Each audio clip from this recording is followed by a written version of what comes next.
श्री स्वामी चरित्र सारामृताचे नित्य सेवा नेमकी का करावी व त्याचे नेमके फायदे काय आहेत? तर रोज 3 अध्याय श्री स्वामी चरित्र सारामृत व 11 माळी श्री स्वामी समर्थ महाराजांचा जप सर्वांनी ही सेवा दररोज करावी. नित्य सेवा आहे ही स्वामींची, ही सर्वांनी रोज करावी.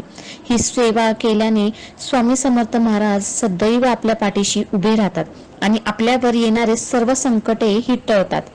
ही सेवा आपले संरक्षण करत असते.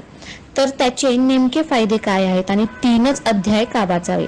तर पहिला अध्याय भूतकाळात घडलेल्या चुका व इतर कार्य सुधारण्यासाठी, दुसरा अध्याय वर्तमानात सर्व काही चांगले होण्यासाठी व तिसरा अध्याय भविष्यात आपल्या हातून सर्व काही चांगले व्हावे आणि आपलं भविष्य उज्ज्वल व्हावं यासाठी रोज 3 अध्याय वाचावे. त्याचबरोबर 11 माळी जप सुद्धा रोज करावा.